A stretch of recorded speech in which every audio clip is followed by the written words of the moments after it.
Hello and welcome back to another edition of the Land Rover Discovery Series II. So there's a few things that I want to go over, such as the 0 to 60 acceleration. This car does not have the greatest acceleration, but during this time period, they had 0 to 60 times north of 10 seconds. And even with the improvement and the upgrading of the 4.6 liter motor, acceleration and fuel economy did not really change, as you got at best to maybe 13 miles per gallon city and maybe 15 to 17 on the highway if you were conservative with the brake pedal. But yeah, these cars were not highway superstars. They were at best at home on the mountain range. So what's the difference between a 4.0 and a 4.6? Absolutely nothing.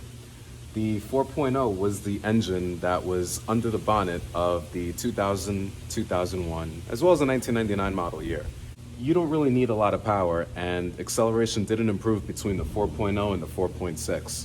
So that's the story behind the difference between the 4.0 and the 4.6 model that was donated from the Range Rover P38 chassis and ended up underneath the bonnet of this car. When we look at the similarities on the dashboard of the Discovery Series II and the final year first generation Range Rover, which was 1995, you find yourself finding many similarities between both models, including a powertrain that is quite similar.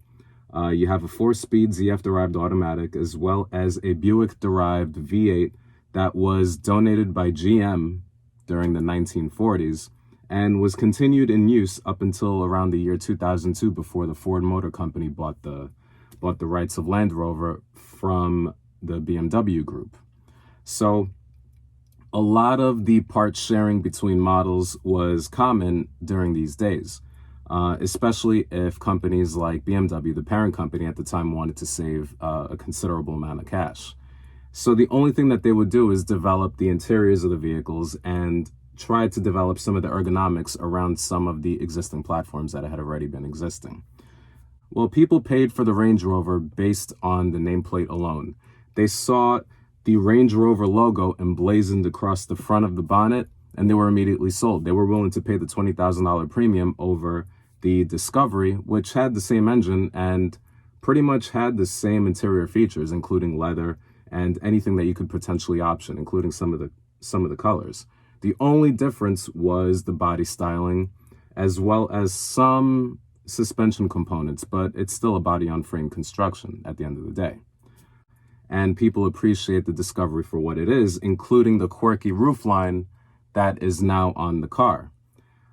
People didn't initially like the alpine windows and the position of the taillights, but that has grown with people over the course of time. They've appreciated these distinct features because these alpine windows are the ones, like the one right here, these alpine windows are the ones that are found on the Defenders, and that is the silhouette of the company. They know that the Land Rover customer appreciates these types of features because when you drive down the road, it's a company identity, almost like Porsche with their 911 silhouette. So having these distinct features over the course of time has created a market for the Discovery to be within the classic car mainframe. One of the complaints that people have had over time with SUV performance is, well, the Discovery was never that powerful. It only had a V8 engine, a 4-liter V8 engine that only made 188 horsepower from the factory. But the truth is, if I provide my personal opinion, you don't need 600 horsepower to have fun off-road. Unless you're doing the Dakar Rally and you're going on competitive runs from continent to continent, that's a different story. But if you're rock climbing with very treacherous, rocky terrain, and you're going through undulations of water and you're increasing and decreasing elevations constantly, you don't need that kind of power in order to articulate the wheels over specific rock terrain. And if anything, you need less power. You need to go as slow as possible, as fast as necessary. So having a slower vehicle with a lot of torque is more important, because then you can position your vehicle correctly. But if you're spinning tires off-road, you're going to find yourself with a flat tire immediately. And that's my problem with the current SUV market. And I have a problem with that, because I want to see my off-roader do off-road things. But if it sucks on the highway, that's okay, because I know that one vehicle can do a great thing really well. And I think that's where Jeep customers have, they've demanded that the Wrangler stay what it is over time. And where many marques right now have sort of missed it, because they're producing so many crossovers, thinking that that's what people want. And they want comfort, and they want this off-roading image. And that may not be the case. So I think that these companies need to do a little bit more R&D work in order to get to where the customer, see what they really want when it comes to the off-road market. This drives like classic Land Rover. This drives a lot like my Range Rover Classic that I used to own.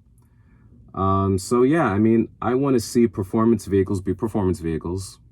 Like, if your car does the track times, do that, but only do that.